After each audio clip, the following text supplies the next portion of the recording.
കുറച്ചു കാലങ്ങളായി കേരളത്തിലുടനീളം ഇസ്ലാമുമായി ബന്ധപ്പെട്ട് ഇസ്ലാമിനെ മുൻനിർത്തിക്കൊണ്ടുള്ള ഇസ്ലാമോഫോബിയ ശക്തിപ്പെട്ടു വരികയാണ്.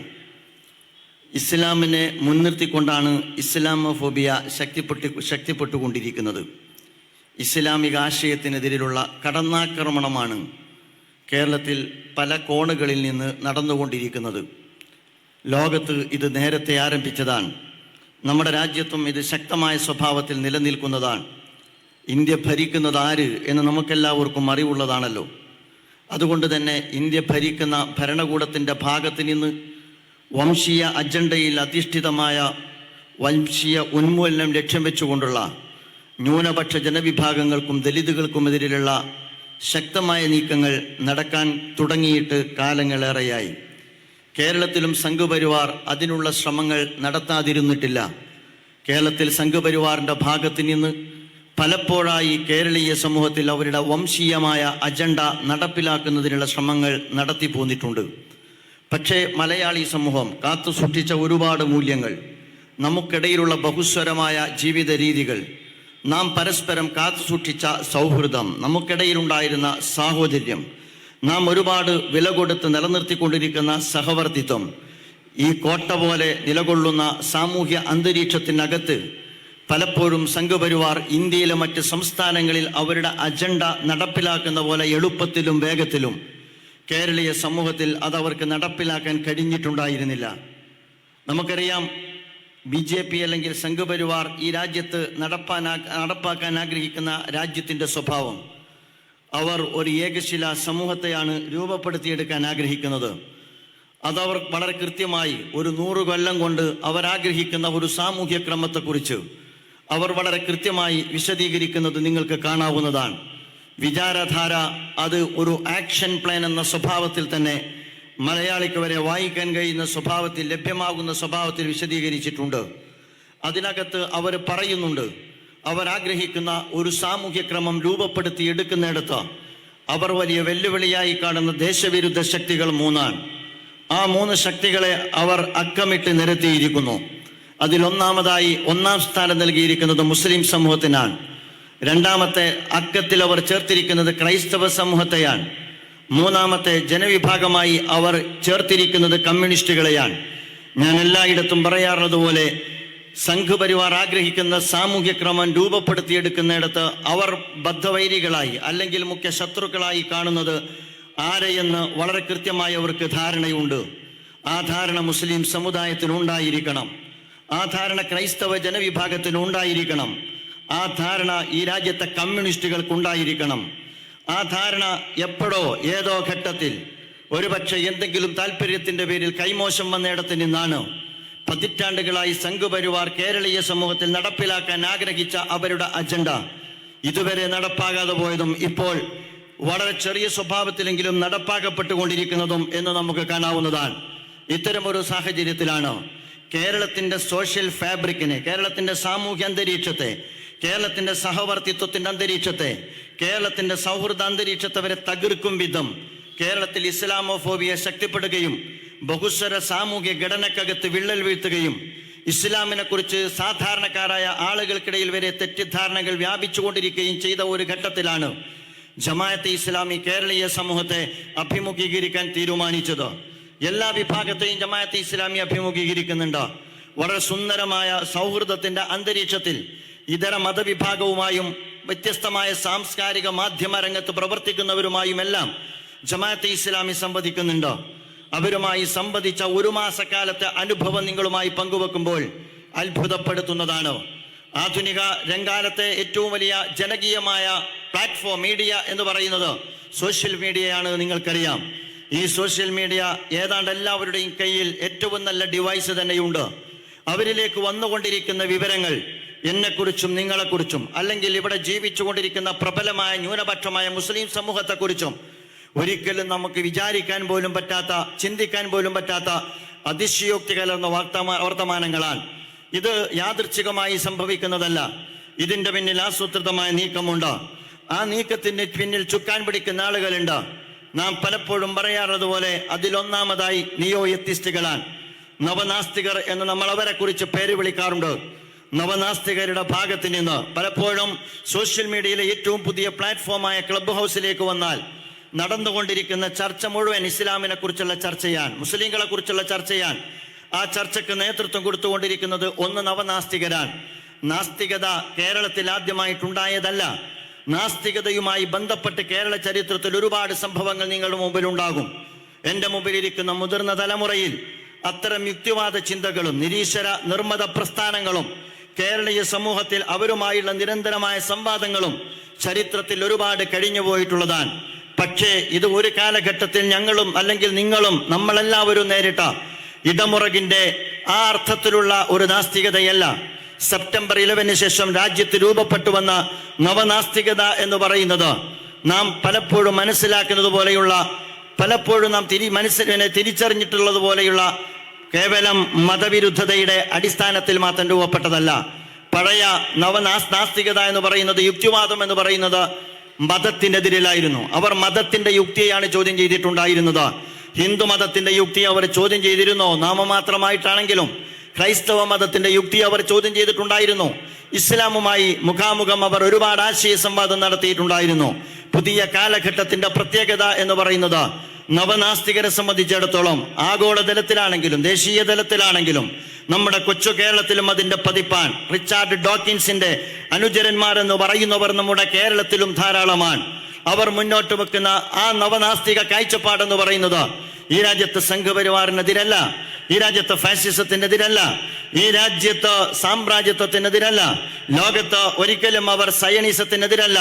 സാമ്രാജ്യത്വത്തോട് വിയോജിക്കാത്ത, അതുപോലെ തന്നെ സയണിസത്തോട് വിയോജിക്കാത്ത, സംഘപരിവാറിനോട് വിയോജിക്കാത്ത, ഹൈന്ദവ ദർശനത്തോട് വിയോജിക്കാത്ത, ക്രൈസ്തവ ദർശനത്തോട് വിയോജിക്കാത്ത, മുസ്ലിം സമൂഹത്തോട് മാത്രം വംശീയമായ അജണ്ടക്കകത്തിൽ നിന്നുകൊണ്ട് ശക്തമായ വൈരം വളർത്തിയെടുത്തുകൊണ്ടിരിക്കുന്ന ജനവിഭാഗങ്ങൾക്കിടയിൽ, മനുഷ്യ സമൂഹത്തിനിടയിൽ ഇസ്ലാമുമായി ബന്ധപ്പെട്ട് തെറ്റായ പൊതുബോധം രൂപപ്പെടുത്തുന്നിടത്ത് ആസൂത്രിതമായി പ്രവർത്തിച്ചു കൊണ്ടിരിക്കുന്ന ഒരു വിഭാഗത്തെ കുറിച്ചാണ് നാം ഈ നവനാസ്തികരെന്ന് പറയുന്നത്.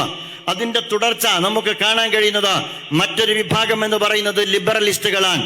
ലിബറലുകൾ എന്ന് പറയുന്നതും നമ്മുടെ ജീവിതത്തിന്റെ കഴിഞ്ഞകാല ചരിത്രത്തിലെല്ലാം നമുക്ക് കാണാവുന്ന കാര്യമാണ്. ഇൻഹിയ ഇല്ല ഹയാത്തുന ദുനിയ നമൂതു വനഹി വമാ നഹ്നു ബിമബ്ഊസീൻ എന്ന് പറയുന്ന മനുഷ്യനെ ജീവിതവുമായി ബന്ധിപ്പിക്കുന്ന, മറ്റെല്ലാ നിയന്ത്രണങ്ങളിൽ നിന്നും അവരെ വിമോചിപ്പിക്കുന്ന, സർവതന്ത്ര സ്വതന്ത്രമായ ഒരു സാമൂഹ്യ ജീവിതം അവരെ ശീലിപ്പിക്കുന്ന, ജീവിതം സുഖിക്കാനും ആസ്വദിക്കാനും ഉള്ളതാണ് എന്നവരെ പഠിപ്പിക്കുന്ന അത്തരം ഒരു ജീവിത കാഴ്ചപ്പാടിൽ നിന്നാണ് ലിബറലിസം രൂപപ്പെട്ടു വരുന്നത്.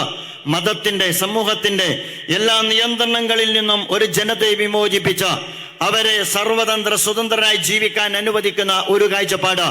എന്റെ ശരീരത്തിന്റെ ഉടമാവകാശം എന്ന ചോദ്യത്തിന് ലിബറലിസ്റ്റുകൾ നമ്മുടെ മുമ്പിൽ വെക്കുന്ന കാഴ്ചപ്പാട്, എന്റെ ശരീരത്തിന്റെ മേലുള്ള ഉടമാവകാശം എനിക്ക് മാത്രമുള്ളതാണ്. അതുകൊണ്ട് എന്റെ ശരീരം എനിക്ക് ഇഷ്ടപ്പെട്ടതുപോലെ പ്രയോജനപ്പെടുത്താൻ എനിക്ക് കഴിയും. എന്റെ ജീവിതത്തിന്റെ സുഖാസ്വാദനത്തിന് മറ്റുള്ളവർക്ക് ഉപദ്രവകരമല്ലാത്ത ഏതൊക്കെ വഴികൾ സ്വീകരിക്കാമോ ആ വഴികളെല്ലാം എനിക്ക് സ്വീകരിക്കാവുന്നതാണ്.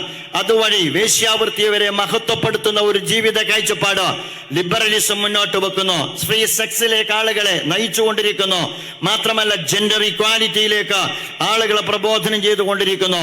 നമ്മുടെ സമൂഹത്തിൽ, അതുപോലെ തന്നെ നമ്മുടെ കുട്ടികൾ പഠിച്ചുകൊണ്ടിരിക്കുന്ന ക്യാമ്പസുകളിൽ ഇന്ന് അത്തരം ഒരു ചിന്താധാര ശക്തിപ്പെട്ടു വന്നുകൊണ്ടേയിരിക്കുകയാണ്. മനുഷ്യർക്കിടയിലുള്ള എല്ലാ സെപ്പറേഷനുകളെയും, എല്ലാ അകലങ്ങളെയും അടുപ്പിക്കുന്ന, അതുപോലെ തന്നെ എല്ലാ അർത്ഥത്തിലുമുള്ള ജെൻഡർ ജസ്റ്റിസ് എന്നതിനപ്പുറം ജെൻഡർ ഇക്വാലിറ്റിയിലേക്ക് നയിക്കുന്ന, അതുവഴി സ്വതന്ത്രമായ ഒരു ഉദാരമായ ലൈംഗികതയിലേക്ക് സമൂഹത്തെ നയിച്ചു കൊണ്ടുപോകുന്ന ഒരു ജീവിത ക്രമത്തെയാണ് ലിബറലിസ്റ്റുകൾ മുന്നോട്ട് വെച്ചുകൊണ്ടിരിക്കുന്നത്. അത് നമുക്കതിന്റെ എല്ലാ ദുരന്തം നമ്മുടെ സമൂഹത്തിൽ കാണാവുന്നതാണ്. സെക്സും ഡ്രഗ്സും വയലൻസുമായി ഒരു പുതിയ ജനവിഭാഗം നമ്മുടെ ചുറ്റുപാടും വളർന്നു വന്നുകൊണ്ടിരിക്കുന്നു എന്നത് ഒരു യാഥാർത്ഥ്യമാണ്. നാം ജീവിച്ചുകൊണ്ടിരിക്കുന്ന, നിങ്ങൾ ഇവിടെ ഒരുമിച്ച് കൂടിയിട്ടുള്ളത് ഇപ്പോൾ എറണാകുളം പട്ടണത്തിന്റെ ഒരു ഭാഗത്താണ്, പെരുമ്പാവൂരിലാണ്. എറണാകുളം പട്ടണത്തിലെ ഒട്ടുമിക്ക ഹോട്ടലുകളിലും പാതിരാവുകളായ നടക്കുന്നതെന്ത് എന്ന് നെട്ടിപ്പിക്കുന്ന വാർത്ത നിങ്ങളുടെയും എന്റെയും മുമ്പിൽ വരുന്നില്ലേ? ഏതാണ്ട് ഒട്ടുമിക്ക ഹോട്ടലുകളും രാത്രിയായാൽ നിശാനൃത്തവേദികളായി മാറുന്നു, മയക്കുമരുന്നിന്റെ വിഹാര കേന്ദ്രങ്ങളായി മാറുന്നു. ഇവിടെ നിന്ന് യാത്ര ചെയ്യുമ്പോഴാണ് അൻസി കബീർ എന്ന് പറയുന്ന മിസ് കേരള എന്ന് പറയുന്ന ഒരു പെൺകുട്ടി ആക്സിഡന്റിൽ മരണപ്പെടുന്നത്, അതിന്റെ അന്വേഷണം നമ്മുടെ മുമ്പിൽ കൊണ്ടുവന്ന് നെട്ടിപ്പിക്കുന്ന വിവരം നിങ്ങളുടെ മുമ്പിൽ ഉണ്ടാകും. നമ്മുടെ കുട്ടികൾ എവിടെയാണ് വളരുന്നത്, നമ്മുടെ കുട്ടികൾ എവിടെയാണ് പഠിക്കുന്നത്, നമ്മുടെ കുട്ടികൾ ഇടപഴകുന്ന സോഷ്യൽ മീഡിയ പ്ലാറ്റ്ഫോമുകളിൽ എന്ത് ചർച്ചകളാണ് നടന്നുകൊണ്ടിരിക്കുന്നത് എന്ന് മനസ്സിലാക്കാൻ ഒരുപാട് ഉദാഹരണങ്ങൾ നമ്മുടെ മുമ്പിൽ ഉണ്ടാകേണ്ടതില്ല. അത്തരം ഒരു സാമൂഹ്യ ജീവിതത്തെ മുന്നോട്ട് വെക്കുന്ന ലിബറൽ ചിന്താധാര നമ്മുടെ സമൂഹത്തിൽ ഇന്ന് വേരൂന്നിക്കൊണ്ടിരിക്കുന്ന കാഴ്ച നമ്മൾ കണ്ടുകൊണ്ടിരിക്കുകയാണ്. ഞാനിപ്പോൾ നിങ്ങളോട് സംസാരിക്കുമ്പോൾ ഇന്നും ഇന്നലെയുമായി കേരളത്തിൽ നടക്കുന്ന ചർച്ച എന്താണ്? മറ്റൊന്നുമല്ല കേരളത്തിൽ നടക്കുന്നത്. ബാലുശ്ശേരി ഹയർ സെക്കൻഡറി സ്കൂളുമായി ബന്ധപ്പെട്ട് അവിടെയുള്ള ഗേൾസ് ഹൈസ്കൂളിൽ പഠിക്കുന്ന 200 പെൺകുട്ടികളെ ആൺകുട്ടികളെ വേഷം ധരിപ്പിക്കുന്നതും 60 കുട്ടികൾക്ക് ആൺകുട്ടികളുടെ വേഷം തന്നെ നിലനിർത്തുന്നതുമായി ബന്ധപ്പെട്ട ജെൻഡർ ഈക്വാലിറ്റി ആഗ്രഹിക്കുന്ന ഒരു ജനവിഭാഗത്തിന്റെ ഭാഗത്ത് നിന്നുള്ള ശക്തമായ പുരോഗമനപരമായ ഒരു നീക്കം എന്ന നിലയിൽ നടന്നുകൊണ്ടിരിക്കുന്ന ആഘോഷമാണ്. മന്ത്രി പങ്കെടുക്കുന്നുണ്ട്, MLA പങ്കെടുത്തിട്ടുണ്ട്. ഞാൻ അതിനോട് വിയോജിക്കുമ്പോൾ തന്നെ ഒരു കാര്യം മനസ്സിലാക്കേണ്ടത്, ഇതൊരു യൂണിഫോമിന്റെ പ്രശ്നമല്ല. വിദ്യാഭ്യാസ രംഗത്ത് അപകടകരമായ മാറ്റങ്ങൾ നടന്നുകൊണ്ടിരിക്കുന്നു. അതിന്റെ സിലബസുകളിൽ മാറ്റങ്ങൾ വരാനിരിക്കുന്നു, അതിന്റെ കൾച്ചറിൽ മാറ്റങ്ങൾ വരാനിരിക്കുന്നു, അവിടെയുള്ള വസ്ത്രധാരണ രീതികളിൽ മാറ്റങ്ങൾ വരാനിരിക്കുന്നു. അഥവാ സമൂഹത്തിൽ നമ്മളൊക്കെ മനസ്സിലാക്കപ്പെട്ടിരുന്ന പരസ്പരം കാത്തുസൂക്ഷിക്കുന്ന ജീവിതവുമായി ബന്ധപ്പെട്ട മൂല്യവത്തായ ഇസ്ലാം മുന്നോട്ട് വെക്കുന്ന മൂല്യവത്തായ അതിരുകളും അതിർത്തികളും ഭേദിക്കുന്ന ഒരു സാമൂഹ്യ സംവിധാനം രൂപപ്പെടുത്തുവാൻ ഇടതുപക്ഷത്തിന്റെ ഭാഗത്ത് നിന്ന് ആസൂത്രിതമായ നീക്കം നടന്നുകൊണ്ടിരിക്കുന്നു. നിങ്ങൾ മനസ്സിലാക്കേണ്ടത്, ഇത് യൂണിഫോമിൽ പരിമിതപ്പെട്ട് കിടക്കുമെന്നുള്ളതല്ല, അതിനപ്പുറത്തേക്ക് കൂടി നീണ്ടു കിടക്കുന്നതാണ് ഈ അജണ്ട എന്ന് നമുക്ക് ഓരോന്നോരോന്നെടുക്കുമ്പോൾ മനസ്സിലാക്കാവുന്ന കാര്യമാണ്. അപ്പൊ ഞാൻ പറഞ്ഞു വരുന്നത്, നിയോ എത്തിസ്റ്റുകളുടെ ഭാഗത്ത് നിന്ന്, ലിബറലിസ്റ്റുകളുടെ ഭാഗത്ത് നിന്ന് ഈ ലിബറലിസ്റ്റുകളും നിയോ എത്തിസ്റ്റുകളും സാമൂഹ്യ ജീവിതത്തിനകത്ത് ഇടപെട്ടുകൊണ്ടിരിക്കുന്നത് ഇടതുപക്ഷവുമായി കൂടി ചേർന്ന് നിന്നുകൊണ്ടാണ് എന്ന് പറയുമ്പോഴാണ് അതിന്റെ അപകടം ഏറ്റവും കൂടുതൽ നമ്മെ ആശങ്കപ്പെടുത്തിക്കൊണ്ടിരിക്കുന്നത്. ഇടതുപക്ഷവുമായി ബന്ധപ്പെട്ട് ഇസ്ലാമിക പ്രസ്ഥാനത്തിന് പ്രത്യേകിച്ചൊരു വിരോധവുമില്ല. ഇടതുപക്ഷവുമായി പല ഘട്ടത്തിലും സഹകരിച്ച ഒരു പ്രസ്ഥാനമാണ് ജമാഅത്തെ ഇസ്ലാമി. ആ സഹകരണങ്ങളെല്ലാം തത്വാധിഷ്ഠിതമായ നിലപാടുകളുടെ അടിസ്ഥാനത്തിൽ എടുത്ത സഹകരണമാണ്. നമുക്കറിയാവുന്നതാണ്, ഒരുപാട് ഘട്ടങ്ങളിൽ അതുണ്ടായിട്ടുണ്ട്. പക്ഷേ കേരളത്തിന്റെ ഇടതുപക്ഷം ഇപ്പോൾ മാറ്റത്തിന്റെ പാതയിലാണ്. ആ മാറ്റം അത്യന്തം അപകടകരമായ മാറ്റമാണ്. നിങ്ങൾ ആലോചിച്ചു നോക്ക്, സോഷ്യൽ മീഡിയയിൽ നമ്മൾ വന്നു കഴിഞ്ഞാൽ നമുക്കിത് കാണാവുന്നതാണ്. ഈ പറയപ്പെട്ട നിയോ എത്തിസ്റ്റുകളും ലിബറലിസ്റ്റുകളും എങ്ങനെയാണ് നമ്മുടെ ജീവിതത്തിലേക്ക് കടന്നു വരുന്നത് എന്ന് ചോദിച്ചാൽ കമ്മ്യൂണിസ്റ്റുകളുടെ ചുമലിലിരുന്നു കൊണ്ടാണ് എന്ന് പറയാതിരിക്കാൻ നിർവാഹമില്ല. അത്തരം ഒരു ചേർന്ന ഒരു ജോയിന്റ് മൂവ്മെന്റ് ആണ് ഈ ആശയ പ്രചരണവുമായി ബന്ധപ്പെട്ട സമൂഹത്തിൽ നമുക്ക് കാണാൻ കഴിയുന്നത്. ഒറ്റക്കെട്ടായ ഒരു നീക്കം അവിടെ കേരളീയ സമൂഹത്തിനകത്ത് ഇസ്ലാമോഫോബിയ വളർത്തുന്നതുമായി ബന്ധപ്പെട്ട ഒരുപാട് ഇടപെടലുകൾ ഇടതുപക്ഷത്തിന്റെ ഭാഗത്ത് നിന്നുണ്ടായി. നിങ്ങളുടെ ഫാസിസ്റ്റ് വിരുദ്ധ സമീപനത്തെ നമ്മൾ അംഗീകരിച്ചിട്ടുണ്ടായിരുന്നു, മുതലാളിത്ത വിരുദ്ധ സമീപനത്തോട് നാം യോജിച്ചിട്ടുണ്ടായിരുന്നു, സാമ്രാജ്യത്വത്തോട് നിങ്ങൾ വിയോജിച്ചപ്പോൾ ആ വിയോജിപ്പിന്റെ കൂടെ മലയാളി സമൂഹം ഉണ്ടായിരുന്നു. പക്ഷേ ഇപ്പോൾ എടുക്കുന്ന രാഷ്ട്രീയം, നിലനിൽപ്പിന്റെ രാഷ്ട്രീയം, ഇലക്ട്രോ പൊളിറ്റിക്സിന്റെ രാഷ്ട്രീയം അപകടകരമാണെന്ന് മാത്രമല്ല, അത് കേരളീയ സമൂഹത്തിന്റെ സൗഹൃദാന്തരീക്ഷത്തിൽ വരുത്തുന്ന വിള്ളലുകൾ പരിഹരിക്കാനാവാത്തതാണ് എന്ന ഉത്തരവാദിത്വ ബോധത്തോടുകൂടി അതിനെ കാണുവാൻ ഭരണകൂടത്തിന് സാധിക്കേണ്ടതായിരുന്നു. ഒരുപാട് ഉദാഹരണങ്ങൾ നമ്മുടെ മുമ്പിലുണ്ട്. നിങ്ങൾക്കറിയാം, NRC സമരം കേരളത്തിൽ നടന്നു. അന്ന് NRC സമരം നടക്കുമ്പോൾ, NRCക്കെതിരെയുള്ള സമരം നടക്കുമ്പോൾ അത് ദേശീയ തലത്തിൽ നിന്ന് രൂപപ്പെട്ടു വന്ന ഒരു സമരമാണ്. ആ സമരത്തിൽ കേരളീയ സമൂഹം ഒറ്റക്കെട്ടായിട്ടാണ് അണിനിരന്നിട്ടുണ്ടായിരുന്നത്. പ്രതിപക്ഷവും ഭരണപക്ഷവും, ഹിന്ദുവും മുസൽമാനും ക്രിസ്ത്യാനിയും എല്ലാവരും ഒറ്റക്കെട്ടായി നിർവഹിക്കപ്പെട്ട ആ സമരത്തിനകത്ത് നമ്മുടെ കേരളത്തിലെ മുഖ്യമന്ത്രി പറഞ്ഞത് ആ സമരത്തിൽ തീവ്രവാദികൾ നുഴഞ്ഞു കയറിയിട്ടുണ്ട് എന്നുള്ളതാണ്. ആരെ പ്രീതിപ്പെടുത്താനാണ് അദ്ദേഹം പറഞ്ഞത് എന്നന്ന് മനസ്സിലാകാത്തവർക്ക് പിന്നീട് മനസ്സിലാക്കാൻ പറ്റി. കേരളത്തിലെ മുഖ്യമന്ത്രിയുടെ അതേ പ്രസ്താവന ഇന്ത്യൻ പ്രധാനമന്ത്രി ഏറ്റെടുത്തു. ആർക്കാണ് വടിമരുന്നിട്ട് കൊടുക്കുന്നത് എന്ന് ഇതിൽ നിന്ന് മനസ്സിലാക്കാവുന്നതാണ്. കേരളീയ സമൂഹത്തിനകത്ത് മുസ്ലിം സമൂഹത്തെ കുറിച്ച് ഇല്ലാത്ത അതിശയോക്തി പടർത്തുക, അതുപോലെ തന്നെ ആശങ്കകൾ വളർത്തുക, പരസ്പരം അകൽച്ച സൃഷ്ടിക്കുക എന്ന സംഘപരിവാറിന്റെ അജണ്ടക്ക് വഴിമരുന്നിട്ട് കൊടുക്കുന്ന സ്വഭാവത്തിൽ കേരളത്തിലെ പൗരത്വ സമരവുമായി ബന്ധപ്പെട്ട മുന്നേറ്റത്തിനകത്ത് തീവ്രവാദികൾ കടന്നുകൂടിയിരിക്കുന്നു എന്ന് കേരളത്തിന്റെ ഉത്തരവാദപ്പെട്ട മുഖ്യമന്ത്രി പറഞ്ഞപ്പോൾ അത് പ്രധാനമന്ത്രി ഏറ്റെടുത്തു. സമാനമായ സംഭവം കേരളത്തിൽ തന്നെ ഇതിനു മുമ്പ് ഉണ്ടായിട്ടുണ്ട്. അത് സഖാവ് VS അച്യുതാനന്ദൻ പറഞ്ഞ വർത്തമാനമാണ്. സഖാവ് VS VS അച്യുതാനന്ദൻ എന്ന് പറഞ്ഞത് നിങ്ങൾ ഓർക്കുന്നുണ്ടാകും. കേരളത്തിൽ മതപരിവർത്തനവുമായി ബന്ധപ്പെട്ട ഉത്തരവാദിത്വത്തോടുകൂടി സംസാരിക്കേണ്ടുന്ന VS അച്യുതാനന്ദൻ എന്ന് പറഞ്ഞത് 2025 കേരളം ഏതാണ്ട് മുസ്ലിം സമൂഹത്തിന്റെ ഭൂരിപക്ഷമുള്ള ഒരു പ്രദേശമായി മാറാൻ പോകുന്നു എന്നുള്ളതാണ്. അത് ഏറ്റെടുത്തത് UP-യിലെ മുഖ്യമന്ത്രി യോഗി ആദിത്യനാഥാൻ. ആർക്കാണ് വഴിമരുന്നിട്ട് കൊടുക്കുന്നത് എന്ന് നിങ്ങൾ ആലോചിച്ചു നോക്കുക. ഇത്തരത്തിൽ മലയാളി സമൂഹത്തിനകത്ത് പരസ്പരം സാഹോദര്യത്തോടുകൂടി ജീവിക്കുന്നതിനിടക്ക് ഒരു വിഭാഗത്തിന് നേരെ അമർഷമുണ്ടാക്കുന്ന, സംശയമുണ്ടാക്കുന്ന ഒരുപാട് നീക്കങ്ങൾ ഗവൺമെന്റിന്റെ ഭാഗത്തു നിന്നുണ്ടായി. നിങ്ങൾ ആലോചിച്ചു നോക്കുക. കേരളത്തിൽ ഒരു ഘട്ടത്തിൽ CPIM-ന്റെ സംസ്ഥാന സെക്രട്ടറി ചോദിച്ച ഒരു ചോദ്യമുണ്ട്. ഹാഗിയ സോഫിയ വിഷയത്തിൽ നിങ്ങളുടെ നിലപാടെന്താണ്? ആ ചോദ്യത്തിന് എന്ത് പ്രസക്തിയാണുള്ളത്? കേരളത്തിൽ ഒരു മുസ്ലിം സംഘടനയും, ഇന്ത്യയിൽ ഒരു മുസ്ലിം സംഘടനയും ഹാഗിയ സോഫിയയുമായി ബന്ധപ്പെട്ട് ഒരു നിലപാടും വ്യക്തമാക്കിയിട്ടില്ലെന്നിരിക്കെ എന്തിന് CPIM-ന്റെ സംസ്ഥാന സെക്രട്ടറി ആ ചോദ്യം ചോദിക്കുന്നു എന്ന് ചോദിച്ചാൽ, ഒരു പ്രബല വിഭാഗത്തെ കൂടെ നിർത്താൻ, മറ്റൊരു മതവിഭാഗത്തിനെതിരെ വിദ്വേഷം വളർത്താൻ. അതല്ലാതെ എന്താണ് ഒരു ഇലക്ഷന്റെ ഘട്ടത്തിൽ ഒരു ഉത്തരവാദപ്പെട്ട പാർട്ടി സെക്രട്ടറിയുടെ ഭാഗത്ത് നിന്ന് അത്തരത്തിലുള്ള ചോദ്യം ചോദിക്കേണ്ടി വരുന്നത് എന്ന് നിങ്ങൾക്ക് ആലോചിച്ചാൽ മനസ്സിലാക്കാവുന്നതാണ്. ലവ് ജിഹാദുമായി ബന്ധപ്പെട്ട സംഭവം അതിന്റെ തുടർച്ചയായിട്ട് കേരളത്തിൽ അരങ്ങേറിയ സംഭവമാണ്. ലവ് ജിഹാദിന്റെ ഘട്ടത്തിലും കേരളീയ സമൂഹത്തിൽ ഒരു ജനവിഭാഗത്തെ സംശയത്തിന്റെ മുൾമുനയിൽ നിർത്തി ഇസ്ലാമിനെ സംബന്ധിച്ചിടത്തോളം മതവും മതപരിവർത്തനവുമായി ബന്ധപ്പെട്ടെല്ലാം അതിന്റെ ഒരു നിലപാടുണ്ട്. പക്ഷേ മതപരിവർത്തനം നടന്നുകൊണ്ടിരിക്കുന്നു. അതിനിട്ടിരുന്ന പേരാണ് ലവ് ജിഹാദ്. കേരളീയ സമൂഹത്തിൽ ഒരുപാട് അന്വേഷണങ്ങൾക്ക് വിധേയമാക്കപ്പെട്ട കാര്യം 2009 ഉന്നയിക്കപ്പെട്ടതിന് ശേഷം ഒരുപാട് അന്വേഷണങ്ങൾ നടന്നു. ജസ്റ്റിസ് KT ശങ്കരനാണ് അതുമായി ബന്ധപ്പെട്ട ആശങ്ക കേരളീയ സമൂഹത്തിൽ ഉണർത്തിയത്, അല്ലെങ്കിൽ ഉയർത്തിയത്. ഒരുപാട് അന്വേഷണം നടന്നു. ജേക്കബ് പുന്നൂസ് അന്ന് DGP ജേക്കബ് പുന്നൂസ് അന്വേഷിച്ചോ, കേന്ദ്ര ഏജൻസി അന്വേഷിച്ചോ. 2009 ലവ് ജിഹാദ് എന്ന് പറയുന്നത് തെറ്റായ പ്രചരണമാണ്. 2017 വീണ്ടും വന്നോ, അത് ഹാദിയ വിഷയവുമായി ബന്ധപ്പെട്ടാൻ. അന്ന് NIA അന്വേഷിച്ചു, സുപ്രീം കോടതി അന്വേഷിച്ചോ. അതിനുശേഷം അതും വ്യക്തമാക്കപ്പെട്ടോ ലവ് ജിഹാദ് നടന്നിട്ടില്ല എന്ന്. 2019 വീണ്ടും അത് ഉന്നയിക്കപ്പെട്ടോ. 2020 പൂഞ്ഞാർ MLA അത് ഉന്നയിച്ചോ. ആ ഘട്ടത്തിലും അന്വേഷണം നടന്നു. അന്ന് ലോകനാഥ് ബെഹ്റയാണ് അത് അന്വേഷിച്ചത്. ആ ഘട്ടത്തിൽ 2020 എന്ന് ബെന്നി ബെഹ്നാൻ പാർലമെന്റിൽ അന്ന് BJP-യുടെ മന്ത്രിയോട് ചോദിച്ചോ അത്തരം ഒരു ലവ് ജിഹാദിനെ കുറിച്ച്. അന്ന് BJP-യുടെ മന്ത്രി പറഞ്ഞു നടന്നിട്ടില്ല. 2 DGP-മാർ പറഞ്ഞു ലവ് ജിഹാദില്ല. NIA പറഞ്ഞു ലവ് ജിഹാദില്ല. അതുപോലെ തന്നെ ഹൈക്കോടതി പറഞ്ഞു ലവ് ജിഹാദില്ല. സുപ്രീം കോടതി പറഞ്ഞു ലവ് ജിഹാദില്ല.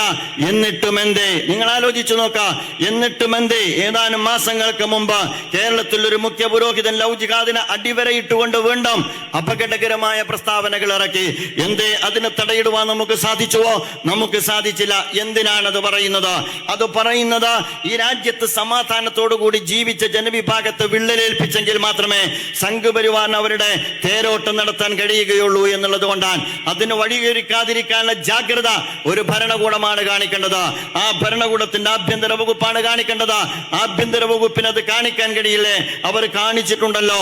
2 ചെറുപ്പക്കാർ ലഘുലേഖ വായിച്ചപ്പോൾ, സഖാക്കളായ 2 ചെറുപ്പക്കാർ, അവരെ കോഴിക്കോട് നിന്ന് പിടിച്ചു കൊണ്ടുപോവുക മാത്രമല്ലല്ലോ ചെയ്തത്.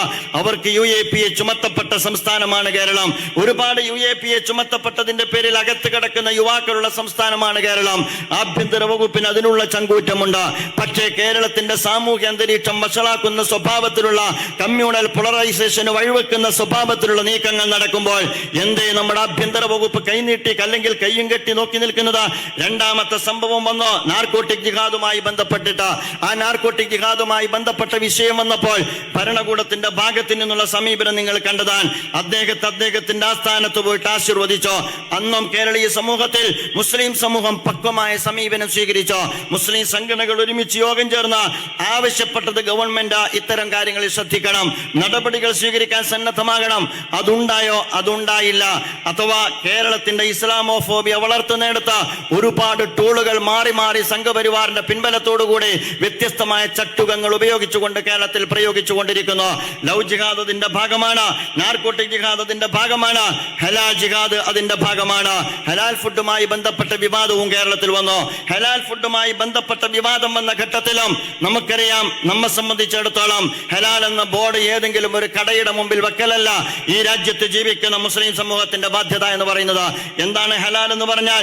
യുഹില്ലു ലഹുമുത് തയ്യിബാത്ത് വയുഹർരിമു അലൈഹിമുൽ ഹബായിസ് വയളഉ അൻഹും വൈസ്റഹും വൽഅഗ്ലാൽ അല്ലതി കാനത് അലൈഹിം. പ്രവാചകന്മാരുടെ നിയോഗം വിശദീകരിക്കുന്നിടത്ത് ഖുർആൻ ഹലാലിനെ കുറിച്ച് പറയുന്നുണ്ട്. തയ്യിബാത്തിനാണ് ഹലാൽ എന്ന് പറയുക.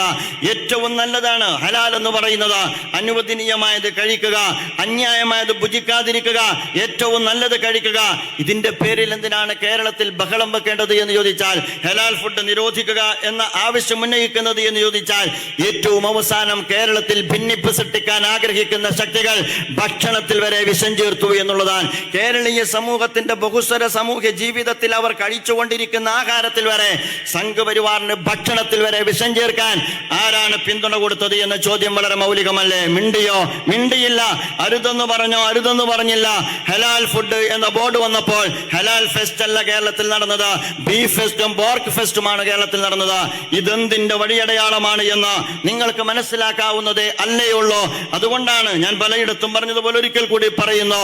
ഒരു ഭാഗത്ത് കെ സുരേന്ദ്രൻ പറഞ്ഞു ഹലാൽ ഫുഡ് നിരോധിക്കണം, മറുഭാഗത്ത് കേരളത്തിലെ ഒരു UIMLA, ഇടതിന്റെ UIMLA പറഞ്ഞു ആ ബോർഡ് അങ്ങ് എടുത്തു വെച്ചേക്ക് എന്ന്. ഇത് രണ്ടും തമ്മിലുള്ള വ്യത്യാസമാണ്. ഇപ്പോൾ ഇടതുപക്ഷവും സംഘപരിവാറും തമ്മിലുള്ള വ്യത്യാസം എന്ന് പറയാതിരിക്കാൻ കഴിയില്ല. അത് അപകടകരമാണ് എന്നുള്ളത് കൊണ്ടാണ് വിമർശനം ഉന്നയിക്കുന്നത്. ഇപ്പോൾ വഖഫുമായി ബന്ധപ്പെട്ട ഒരുപാട് ചർച്ച നടന്നുകൊണ്ടിരിക്കുന്നു. വഖഫുമായി ബന്ധപ്പെട്ട വിഷയത്തെയും ഈ അർത്ഥത്തിൽ തന്നെയാണ് ഇടതുപക്ഷം കൈകാര്യം ചെയ്യുന്നത്. എന്താണ് മുസ്ലിം കമ്മ്യൂണിറ്റി ആവശ്യപ്പെട്ടത്? മുസ്ലിം കമ്മ്യൂണിറ്റി ആവശ്യപ്പെട്ടത് കേരളത്തിൽ ഒരുപാട് നിയമനങ്ങൾ നടക്കുന്നുണ്ട്. ആ നിയമനങ്ങൾ പലതും സ്വകാര്യമായ മാനേജ്മെന്റുകളാണ് നിയമിച്ചുകൊണ്ടിരിക്കുന്നത്. ശമ്പളം കൊടുക്കുന്നത് പൊതുഖജനാവിൽ നിന്നാണ്. ഇവിടെ ദേവസ്വം ബോർഡുണ്ട്, അവരുടെ ശമ്പളം കൊടുക്കുന്നതും നിയമനം നടത്തുന്നതും അവിടെയുള്ള റിക്രൂട്ട്മെന്റ് ബോർഡാണ്. മുസ്ലിം കമ്മ്യൂണിറ്റിയുടെ വഖഫ് എന്ന് പറയുന്ന സ്വത്ത് അത് ദൈവികമാണ്, ദൈവത്തിന് കൊടുക്കുന്ന ദാനമാണ്. അത് കൈകാര്യം ചെയ്യുന്നത് അവരുടെ തന്നെ ആളുകളാവണം. അതുകൊണ്ട് അതിനകത്തുള്ള ഏതാനും പോസ്റ്റുകൾ അതൊരിക്കലും PSCക്ക് വിടരുത്. ഒറ്റക്കെട്ടായിട്ടാണ് ആവശ്യപ്പെട്ടത്. അപ്പുറത്തുള്ളവരും ഇപ്പുറത്തുള്ളവരും നേരിട്ട് സ്വകാര്യമായി കണ്ടവരും പ്രക്ഷോഭമുഖത്ത് നിന്ന് ആവശ്യപ്പെട്ടവരും പറഞ്ഞതെന്താ? അത് PSCക്ക് വിട്ടുകൊടുക്കാൻ പാടില്ല എന്ന്.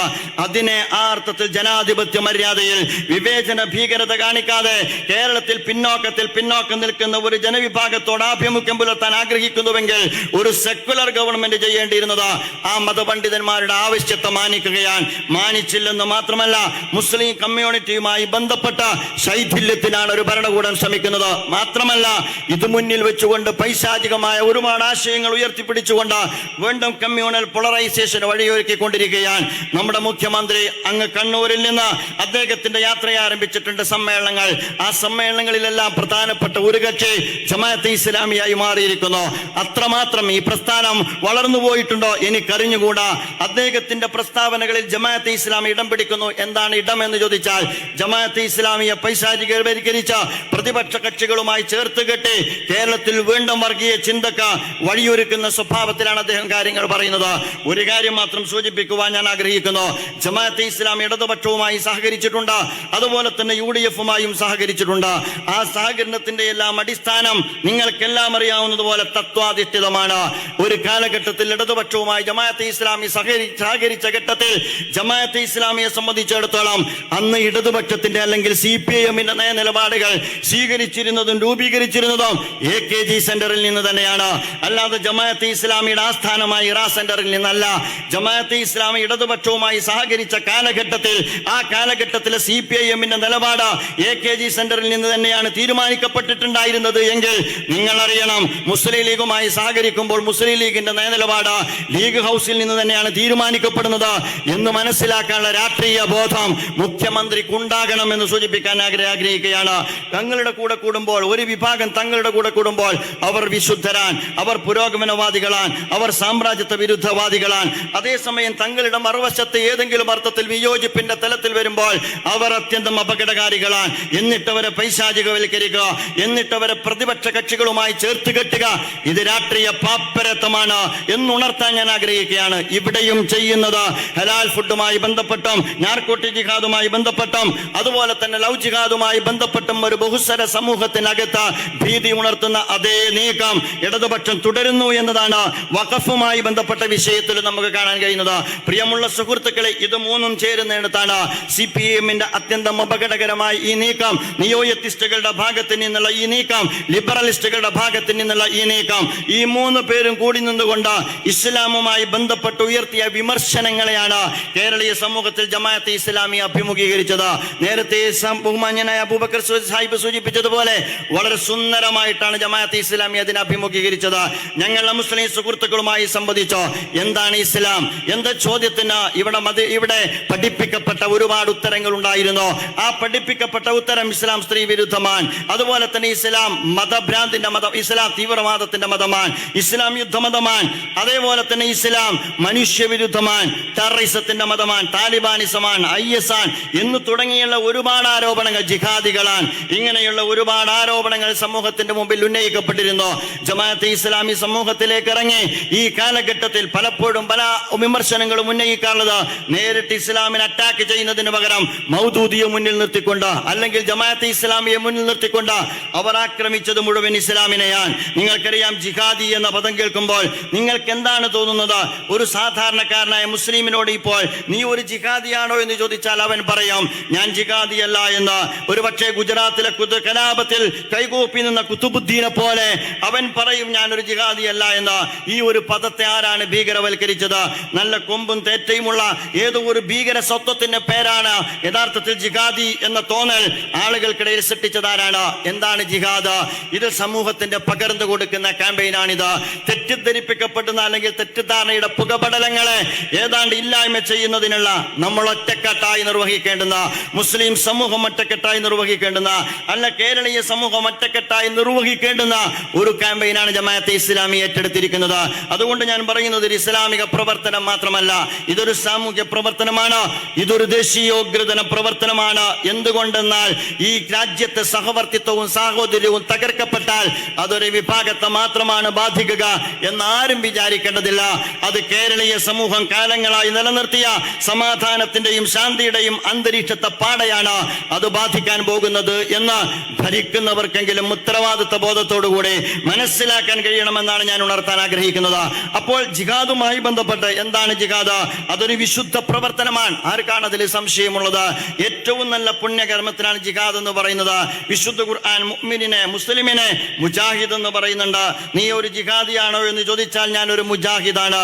ജാഹിദു ഫില്ലാഹി ഹഖ ജിഹാദിഹി ഹുവ ജിതബാകും വമാ ജഅല അലൈക്കും ഫിദ്ദീനി മിൻ ഹറജ് മില്ലത അബീകും ഇബ്രാഹിം ഹുവ സമ്മാകുമുൽ മുസ്ലിമീന മിൻ ഖബ്ൽ വഫീ ഹാദാ. വിശുദ്ധ ഖുർആൻ ജിഹാദിനെ കുറിച്ച് പറയുന്ന ഒരായത്താണിത്. നിങ്ങൾ അല്ലാഹുവിന്റെ മാർഗത്തിൽ ജിഹാദ് ചെയ്യുക, ധർമ്മസമരം നിർവഹിക്കുക, നിങ്ങൾ അതിനുവേണ്ടി തെരഞ്ഞെടുക്കപ്പെട്ടവരാണ്. വിശുദ്ധ ഖുർആനാണ് പറയുന്നത്, നിങ്ങൾ അതിനുവേണ്ടി തെരഞ്ഞെടുക്കപ്പെട്ടവരാണ്. മാത്രമല്ല ഇത് മില്ലത്ത് ഇബ്രാഹിം, ഇബ്രാഹിം നബി അലൈഹി സ്വലാത്തു വസ്സലാമയുടെ ചര്യയാണ്. ഇബ്രാഹിം നബി അലൈഹി സ്വലാത്തു വസ്സലാമയെയാണ് ഖുർആൻ ജിഹാദുമായി ബന്ധപ്പെട്ട നമുക്ക് ചേർത്ത് വെച്ച് പഠിപ്പിച്ചു തരുന്നത്. എന്തുകൊണ്ട് ഇബ്രാഹിം നബി അലൈഹി സ്വലാത്തു വസ്സലാം ഇറാഖിൽ നിന്ന് സിറിയയിലൂടെ, ഫലസ്തീനിലൂടെ, ഈജിപ്തിലൂടെ മക്ക മണലാരുണ്യത്തിൽ ഇസ്ലാമിന്റെ സന്ദേശം എത്തിക്കുക മാത്രമല്ല ഒരു നവസമൂഹത്തെ രൂപപ്പെടുത്തി വിശുദ്ധ ഗേഹം പണിത ഒരു നാഗരികത കസ്തിവാരം പണിത പ്രവാചകനാണ് ഇബ്രാഹിം നബി അലൈഹി സ്വലാത്തു വസ്സലാം. മധ്യേഷ്യയിലൂടെ നടന്ന് ഇസ്ലാമിന്റെ പ്രബോധനം നിർവഹിച്ച ഒരു നവസമൂഹത്തെയും ഒരു പുതുനാഗരികതയും രൂപപ്പെടുത്തിയ ഒരു പ്രവാചകന്റെ വിജയത്തിന്റെ ആധാരം എന്ന് പറയുന്നത് ആയുധത്തിന്റെ മൂർച്ചയല്ല, ആശയത്തിന്റെ തിളക്കമായിരുന്നു എന്ന് വ്യക്തമാക്കിക്കൊണ്ടാണ് വിശുദ്ധ ഖുർആൻ പറയുന്നത് ജാഹിദു ഫില്ലാ, ഈ ജിഹാദ് നിങ്ങൾ നിർവഹിക്കണം എന്ന്. അപ്പോൾ ജിഹാദ് എന്താണ്? ആളുകൾക്കറിയില്ല. യുദ്ധത്തിന്റെ മതമാണ്, മറ്റൊരാരോപണമാണ്, മതപരിവർത്തനത്തിന്റെ മതമാണ്. ഞാനെല്ലാം വിശദീകരിക്കുന്നില്ല. മതപരിവർത്തനവുമായി ബന്ധപ്പെട്ട ആളുകൾ തെറ്റിദ്ധരിക്കുന്ന സാഹചര്യമുണ്ട്. നിങ്ങൾക്കറിയാവുന്നതുപോലെ അങ്ങ് പാലായിൽ നിന്നുണ്ടായതുപോലെ തന്നെ അങ്ങ് താമരശ്ശേരി ചുരത്തിന്റെ താഴെയിൽ നിന്നും ഒരു അപവാദ പ്രചരണം നടന്നിട്ടുണ്ടായിരുന്നു. പുസ്തകം പിടിക്കപ്പെട്ടപ്പോൾ ആ പുസ്തകത്തിനകത്ത് കൊച്ചുകുട്ടികളെ പഠിപ്പിക്കുന്നത് 8 or 10 ഘട്ടങ്ങളിലായി എങ്ങനെയാണ് ലവ് ജിഹാദ് യാഥാർത്ഥ്യമാക്കുന്നത് എന്നാണ്. ഇസ്ലാമിനെ സംബന്ധിച്ചിടത്തോളം വളരെ കൃത്യമാണ്. ഇസ്ലാം അങ്ങനെ കയറി വരുന്ന, അല്ലെങ്കിൽ ആ അർത്ഥത്തിൽ പണം കൊണ്ട്, പ്രണയം കൊണ്ട്, പ്രകോപനം കൊണ്ട്, പ്രലോഭനം കൊണ്ട് ആശയ പരിവർത്തനം ആഗ്രഹിക്കുന്ന ഒരു ദർശനമേ അല്ല. അങ്ങനെ ആളുകൾക്ക് ആ അർത്ഥത്തിൽ കയറി വരാനുമുള്ളതുമല്ല. ഇതൊരു ദർശനമാണ്, ജീവിത ദർശനമാണ്, അചഞ്ചലമായ തൗഹീദിന്റെ അടിത്തറയിൽ രൂപപ്പെടുത്തപ്പെട്ട ദർശനമാണ്. അള്ളാഹുവിലുള്ള ഏകദൈവ വിശ്വാസത്തിന്റെ അടിസ്ഥാനത്തിൽ ഒരു വിഭാഗത്തിന് ഏത് വിഭാഗത്തിനും ആകാവുന്നതാണ്. സൂര്യനെ പോലെ, ചന്ദ്രനെ പോലെ, അതുപോലെ തന്നെ ഈ ഭൂമിയിൽ ആവാസ വ്യവസ്ഥയോടൊപ്പം ചേർന്ന് നിന്ന് പ്രപഞ്ചത്തിന്റെ താളാത്മക അപാകത ഉൾക്കൊള്ളുന്ന ഒരു ദർശനമാണ് ഇസ്ലാം എന്ന് പറയുന്നത്. കാലത്തിൽ വിശുദ്ധ ഖുർആനിൽ പറയുന്നുണ്ടല്ലോ ഒരു ജനവിഭാഗത്തെ കുറിച്ച്. അവർ വന്നിട്ട് പറഞ്ഞു, ഞങ്ങൾ വിശ്വസിച്ചിരിക്കുന്നു. ഖുർആൻ അവരെ തിരുത്തി, നിങ്ങൾ വിശ്വാസികളായിട്ടില്ല, നിങ്ങൾക്ക് ഞങ്ങൾ വീഴ്ത്തിപ്പെട്ടിരിക്കുന്നു, അതുപോലെ തന്നെ മുസ്ലിങ്ങളായിരിക്കുന്നു എന്ന് നിങ്ങൾക്ക് പറയാം. ഞാൻ പറഞ്ഞു വരുന്നത് ഇസ്ലാം മതപരിവർത്തനവുമായി ബന്ധപ്പെട്ട ആശയ പരിവർത്തനവുമായി ബന്ധപ്പെട്ട കൃത്യമായി നിലപാടുള്ള ഒരു ദർശനമാണ്. യഥാർത്ഥത്തിൽ ദീനിൽ ബലാത്കാരമില്ല, സത്യം അസത്യത്തിൽ നിന്ന് വളരെ വ്യക്തമാണ്. ഒരാൾക്ക് ഉൾക്കൊള്ളാം, ഉൾക്കൊള്ളാതിരിക്കാം. തീർച്ചയായിട്ടും നിങ്ങൾക്ക് ഞാൻ ഹിദായത്ത് കാണിച്ചു തന്നിരിക്കുന്നു. നിങ്ങൾക്ക് നന്ദിയുള്ളവരാകാം, നിങ്ങൾക്ക് നന്ദിയില്ലാത്തവരാകാം.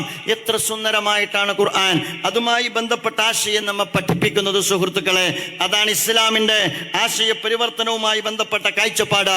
ഒരു ജനാധിപത്യ സമൂഹത്തിനകത്ത്, ബുദ്ധിയുള്ള സമൂഹത്തിനകത്ത് പഠിക്കുകയും ചിന്തിക്കുകയും ചെയ്യുന്ന ആളുകൾക്ക് വരാനും അതുപോലെ തന്നെ പോകാനും ഇന്ത്യൻ ഭരണഘടന സ്വാതന്ത്ര്യം നൽകുന്നുണ്ടെന്നിരിക്കെ അതിൽ മറ്റൊരു അവിഹിതമായ ഇടപെടലുകളും ആഗ്രഹിക്കാത്ത ഐഡിയോളജിയാണ് ഇസ്ലാം. അപ്പോൾ ഇസ്ലാമിനെ കുറിച്ച് ഇത്തരം ഉയർന്നു വന്നുകൊണ്ടിരിക്കുന്ന ഒരുപാട് ആശയങ്ങളെ എല്ലാറ്റിനെയും ഞാനിപ്പോൾ ഇവിടെ അഭിമുഖീകരിക്കുന്നില്ല. അഭിമുഖീകരിച്ചുകൊണ്ടാണ് ജമാഅത്തെ ഇസ്ലാമി അതിന്റെ ക്യാമ്പയിൻ സംഘടിപ്പിച്ചത്. ഇസ്ലാം എന്ന് പറയുന്ന ദർശനത്തെ ജമാഅത്തെ ഇസ്ലാമി സമൂഹത്തിന്റെ മുമ്പാകെ അവതരിപ്പിച്ചു.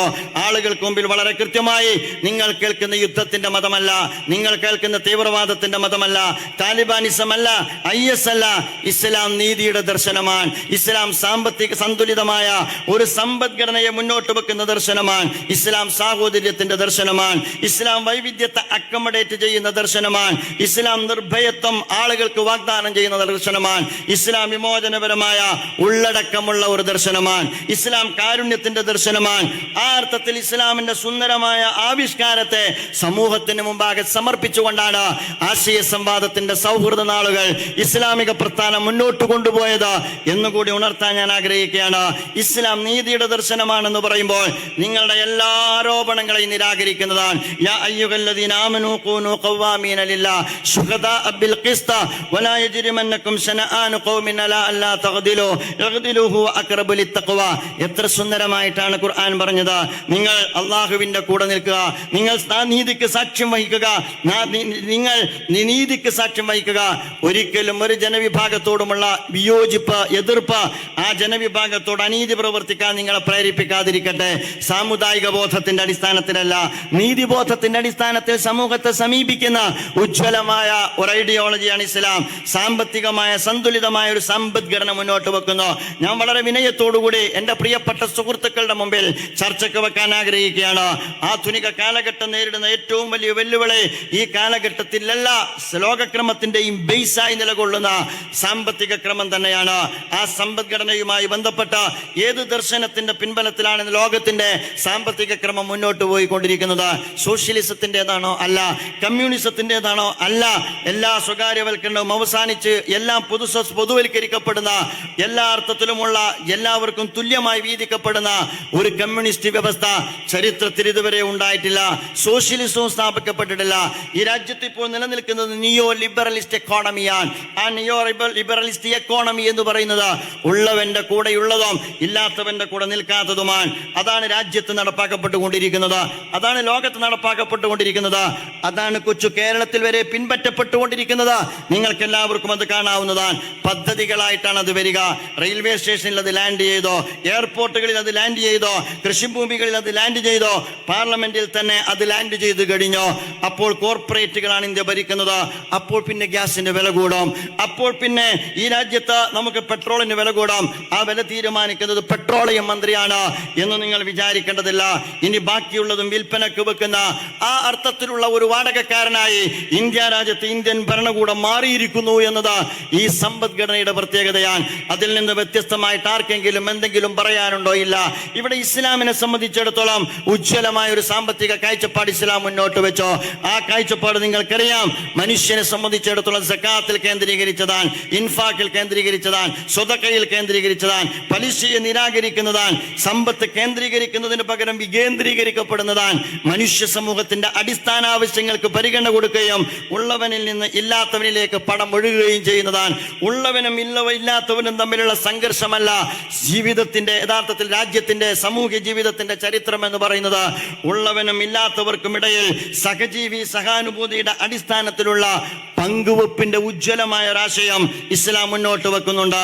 ഇസ്ലാം സാഹോദര്യത്തിന്റെ ദർശനമാണെന്ന് പറയുമ്പോൾ സമകാലിക സാഹചര്യത്തിൽ അതിന് പ്രസക്തിയുണ്ട്. വംശീയത നാട്ടിൽ ഇന്ന് പൊടികുത്തി വാഴുന്ന കാലത്താണ് നമ്മൾ ജീവിച്ചുകൊണ്ടിരിക്കുന്നത്.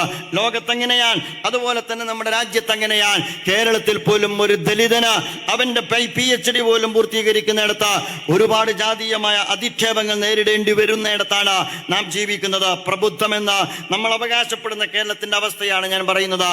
അങ്ങനെയുള്ള ഒരു ലോകക്രമത്തിനകത്ത് ഇസ്ലാമിന്റെ സാഹോദര്യ സങ്കല്പം എന്ന് പറയുന്നത് ഉജ്ജ്വലമാണ്. വംശീയത നമ്മുടെ വേൾഡ് കപ്പുകളിൽ, ലോകകപ്പുകളിൽ, ക്രിക്കറ്റിന്റെ ലോകത്തിലെ, ഫുട്ബോളിന്റെ ലോകത്തിലെ, നമ്മുടെ രാജ്യത്തിലെ അത്തരം വംശീയത കത്തി നിൽക്കുന്നിടത്ത് മനുഷ്യർക്കിടയിൽ ജാതിയുടെ വരമ്പ് തീർക്കപ്പെട്ടിരിക്കുന്ന, മതിൽ തീർക്കപ്പെട്ടിരിക്കുന്ന കാലത്താണ് നാം ജീവിക്കുന്നത്. എൻ്റെ നെഞ്ചിൽ നിന്ന്, എൻ്റെ തുടയിൽ നിന്ന്, എൻ്റെ പാദത്തിൽ നിന്ന്, അതാണ് മനുഷ്യന്റെ സൃഷ്ടിപ്പിന്റെ രൂപം. അതുകൊണ്ട് ഓരോരുത്തർക്ക് അടിമകളായിരിക്കണം. മനുഷ്യ ജീവിതത്തിനകത്ത് മതിൽ തീർത്ത, ജാതിയുടെ മതിൽ തീർത്ത കാഴ്ചപ്പാടിനപ്പുറം നിന്നുകൊണ്ട് ഖുർആൻ പറഞ്ഞു കുല്ലുക്കും മിൻ ആദം വആദം മിൻ തുറാബ്. പ്രവാചകൻ പറഞ്ഞു ലാ ഫദ്ല ലി അറബിയ്യിൻ ലാ അജമിയ്യ വലാ ലി അബിയ്യിൻ ലാ അസ്വദ. തീർച്ചയായിട്ടും നിങ്ങളെല്ലാം ആദമിൽ നിന്നാണ്, ആദമാകട്ടെ മണ്ണിൽ നിന്നാണ്. ആർക്കും ആരേക്കാളും യാതൊരു പരിഗണനയുമില്ല. തഖ്വക്കാണ് പരിഗണന. യാ അയ്യുഹന്നാസ് ഇന്നാ ഖലഖനാകും മിൻ ദക്കരി വ ഉൻസ. നിങ്ങൾ ഒരുപാട് കേട്ട വിശുദ്ധ വേദഗ്രന്ഥത്തിന്റെ വാക്യമാണത്. മനുഷ്യൻ എന്നതല്ല, മനുഷ്യൻ എന്നതാണ്. മറിച്ച് മറ്റെല്ലാ വംശീയതക്കും ഇസ്ലാം ഒരു പരിഗണനയും കൊടുത്തിട്ടില്ല. അതുകൊണ്ടാണ് ഇസ്ലാമിന്റെ ചരിത്രത്തിൽ ഒരുപാട് ജനങ്ങൾ ഇസ്ലാമിക ആശയത്തിന്റെ പ്രതലത്തിലേക്ക് കടന്നു വന്നത്. അവിടെയാണ് ബിലാൽ പോലും അള്ളാഹുവിന്റെ ദീനിന്റെ പാതയിലേക്ക് അത്യാവേശത്തോടുകൂടി മരുഭൂമിയിൽ മലർത്തിയടിച്ച അതിക്രൂരമായ രീതിയിൽ പീഡനങ്ങൾ ഏൽപ്പിക്കപ്പെട്ടപ്പോഴും അള്ളാഹു അഹദ് എന്ന ഉച്ചസ്ഥരം പ്രഖ്യാപിച്ചത് ഇസ്ലാം സാഹോദര്യത്തിന്റെ ദർശനമാണെന്ന് പറയുമ്പോൾ അത് വംശീയതക്കെതിരെയുള്ള ശക്തമായ പോരാട്ടത്തിന്റെ ആഹ്വാനം കൂടിയാണ്. വിമോചനപരമായ ഉള്ളടക്കമുള്ള ദർശനമാണ്. നിർഭയത്വം പ്രദാനം ചെയ്യുന്ന ദർശനമാണ്. അള്ളാഹുവിന്റെ പ്രവാചകന്റെ അടുക്കൽ വന്നുകൊണ്ട് ചോദിച്ചല്ലോ, അലാ തദ്ഖുലനാ യാ റസൂലല്ലാഹ്, അലാ തസ്തൻസുർലനാ യാ റസൂലല്ലാഹ്. അള്ളാഹുവിന്റെ പ്രവാചകരെ, അങ്ങ് ഞങ്ങൾക്ക് വേണ്ടി പ്രാർത്ഥിക്കുന്നില്ലേ?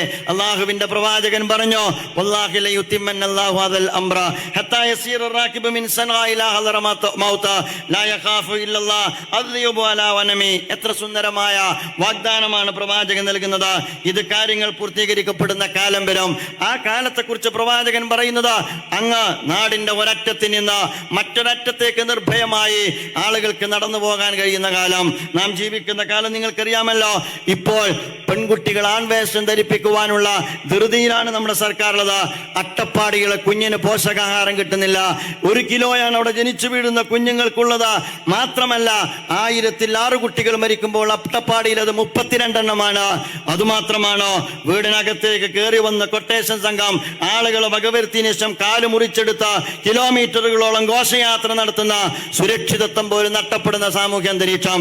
ഇവിടെയാണ് ഒരാൾക്ക് മറ്റാരെയും ഭയപ്പെടാതെ നടന്നു പോകാൻ കഴിയുന്ന നിർഭയത്വത്തിന്റെ അന്തരീക്ഷം ഇസ്ലാം നൽകുന്നത്.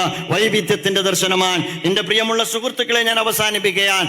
ഇത്തരത്തിലുള്ള ഇസ്ലാമിനെയാണ് സമൂഹത്തിന് മുമ്പാകെ നമ്മൾ അവതരിപ്പിക്കുന്നത്. ഇതാണ് ഇസ്ലാം.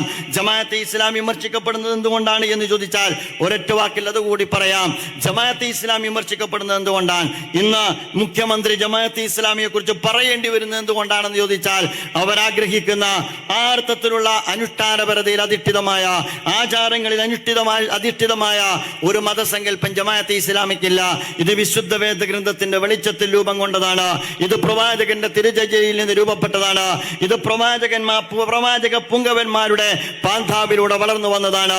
അതെന്ന് പറയുന്നത് അത്തരം മതിലുകളൊന്നുമില്ലാതെ ജീവിതത്തെ മുഴുവൻ ബാധിക്കുന്ന, ജീവിതത്തിന്റെ മുഴുവൻ മേഖലകളിലും വെളിച്ചം വീശുന്ന ഒരു ഐഡിയോളജിയാണ് ഇസ്ലാം എന്നതാണ് ജമാഅത്തെ ഇസ്ലാമിനെ കുറിച്ച് മനസ്സിലാക്കുന്നത്. വ്യക്തി ജീവിതത്തിലും കുടുംബ ജീവിതത്തിലും സാമൂഹ്യ ജീവിതത്തിലും സാമ്പത്തിക രംഗത്തും അയൽപ്പക്ക ബന്ധങ്ങളിലും കുടുംബ ബന്ധങ്ങളിലും എല്ലാം മാർഗനിർദ്ദേശം നൽകുന്ന സമഗ്രമായ ജീവിത ദർശനം. ആ ജീവിത ദർശനത്തിന്റെ അടിത്തറകളിൽ നിന്നുകൊണ്ട് ധർമ്മത്തിന്റെ സംസ്ഥാപനത്തിനും അധർമ്മത്തിന്റെ ഉച്ചാരണത്തിനു വേണ്ടി ജിഹാദ് നിർവഹിക്കപ്പെടണം എന്ന് വിശ്വസിക്കുന്ന ഒരു പ്രസ്ഥാനം. ആ ജിഹാദ് ധർമ്മ സമരമാണ്. ആ അർത്ഥത്തിൽ വിയോജിക്കേണ്ടി വരുമ്പോഴാണ് ജമാഅത്തെ ഇസ്ലാമി എന്തുകൊണ്ട് മതത്തിന്റെ ബൈനറി വയലേറ്റ് ചെയ്യുന്നു, ലംഘിക്കുന്നു എന്നിടത്താണ് ആധുനിക ദർശനങ്ങളുടെ തിട്ടൂരം കിടക്കുന്നത്. ആ തിട്ടൂരത്തിന് വഴങ്ങിക്കൊണ്ട് ഇസ്ലാമിനെ പൂർണ്ണമായും ഉൾക്കൊള്ളുന്ന ഒരു ദർശനത്തിന് ഒരടി പോലും മുന്നോട്ട് പോകാൻ സാധ്യമല്ല. അതുകൊണ്ട് അത്തരമെല്ലാ തിട്ടൂരങ്ങളെയും മാറ്റി മതരംഗത്താകട്ടെ, സാമൂഹ്യ രംഗത്താകട്ടെ, പൊതുരംഗത്താകട്ടെ ചരിത്രത്തിൽ പ്രവാചകന്മാർ പൊരുതിയത് ഫറോവമാരോടാണ്, നമ്രൂദുമാരോടാണ്, അബൂജഹലുമാരോടാണ്. ഇസ്ലാമിക ആശയത്തിന്റെ പരിസരത്ത് നിന്നുകൊണ്ട് സാമൂഹ്യ അവകാശങ്ങൾ ധ്വംസിക്കുന്ന, മനുഷ്യാവകാശ ധ്വംസനങ്ങൾക്ക് നേതൃത്വം കൊടുക്കുന്ന, കൊള്ളയും കൊള്ളിവെപ്പും നടത്തുന്നവർ ആരായാലും അവർ ഏത് ബാനറിലാണോ, അവർ ഏത് പ്ലാറ്റ്ഫോമിലാണോ എന്ന് നോക്കാതെ ചരിത്രത്തിൽ പ്രവാചകന്മാർ നിർവഹിക്കുന്ന യുഗധർമ്മം ജമാഅത്തെ ഇസ്ലാമി അതിന്റെ സകല സന്നാഹങ്ങളും സകല സങ്കേതങ്ങളും ഉപയോഗിച്ചുകൊണ്ട് നിർവഹിക്കുന്നത് കൊണ്ടാണ് ജമാഅത്തെ ഇസ്ലാമി വിമർശിക്കപ്പെട്ടുകൊണ്ടിരിക്കുന്നത്. നിങ്ങൾ മതമാണോ പറയുന്നത് എന്ന് ചോദിച്ചാൽ, നിങ്ങൾ ഭൗതികതയാണോ പറയുന്നത് എന്ന് ചോദിച്ചാൽ, ഞാൻ പറയുക ഈ വിഭജനം നമുക്കറിയില്ല. ഞങ്ങൾ മനുഷ്യ ജീവിതത്തെ കുറിച്ചാണ് പറയുന്നത്. പ്രവാചകന്മാർ പറഞ്ഞതുപോലെ ഞങ്ങൾ മനുഷ്യ ജീവിതത്തെ കുറിച്ചാണ് പറയുന്നത്. പ്രവാചകൻ റസൂലുള്ളാഹി സ്വല്ലല്ലാഹു അലൈഹി വസല്ലം പറഞ്ഞതുപോലെ ഞങ്ങൾ മനുഷ്യ ജീവിതത്തെ കുറിച്ചാണ് പറയുന്നത്. വിശുദ്ധ വേദഗ്രന്ഥമാകുന്ന ഖുർആൻ പറയുന്നത് പോലെ. അതുകൊണ്ട് ആ അർത്ഥത്തിൽ ഈ സമൂഹത്തിനകത്ത് ഈ കാലഘട്ടത്തിലെ ഏറ്റവും വലിയ യുഗധർമ്മം നിർവഹിക്കുക എന്നതാണ് ജമാഅത്തെ ഇസ്ലാമി നിർവഹിച്ചുകൊണ്ടിരിക്കുന്നത്. പ്രിയമുള്ള സുഹൃത്തുക്കളെ, ഞാൻ അവസാനിപ്പിക്കുമ്പോൾ ഒരിക്കൽ കൂടി നിങ്ങളോട് പറയുന്നു, ഈ കാലഘട്ടത്തിൽ നമ്മൾ തിരിച്ചറിയുക, തിരിച്ചറിവോടുകൂടി കാര്യങ്ങൾ നമ്മൾ ആലോചിക്കുക. സമകാലിക ലോകത്തുയർന്നു വന്നുകൊണ്ടിരിക്കുന്ന ഇസ്ലാം വിരുദ്ധമായ ആശയപരമായ വെല്ലുവിളികളെ ഒറ്റക്കെട്ടായി നമ്മൾ നേരിടുക. അതിനെതിരെ വരുന്ന ഒരുപാട് അധിക്ഷേപങ്ങൾ, അതുപോലെ തന്നെ വിമർശനങ്ങൾ അവഗണിക്കുക. അതേപോലെ തന്നെ ജമാഅത്തെ ഇസ്ലാമി എന്ന് പറയുന്ന ഇന്ത്യയിലെ ഇസ്ലാമിക പ്രസ്ഥാനത്തെ നിങ്ങൾ പഠനത്തിന്, പരിശോധനയ്ക്ക് വിധേയമാക്കുക. ബിസ്മില്ലാഹിർ റഹ്മാനിർ റഹീം. പരമകാരുണികനും കരുണാനിധിയുമായ അള്ളാഹുവിന്റെ തിരുനാമത്തിൽ അവന്റെ ആശയാദർശങ്ങളുടെ പ്രചാരണത്തിന് വേണ്ടി, അതിനെതിരെ ഉയർന്നു വന്നുകൊണ്ടിരിക്കുന്ന തെറ്റായ കുപ്രചരണങ്ങളുടെ പ്രതിരോധത്തിനു വേണ്ടി സംഘടിപ്പിക്കപ്പെട്ട ഈ മഹത്തായ സമ്മേളനത്തിന്റെ ഉദ്ഘാടനം നിർവഹിക്കപ്പെട്ടതായി അറിയിച്ചുകൊണ്ട് ഞാൻ എൻ്റെ വാക്കുകൾക്ക് വിരാമമിടുന്നു. വആഖിറു ദഅവാന അൽഹംദുലില്ലാഹി റബ്ബിൽ ആലമീൻ. അസ്സലാമു അലൈക്കും വറഹ്മത്തുള്ളാഹി വബറകാതുഹു.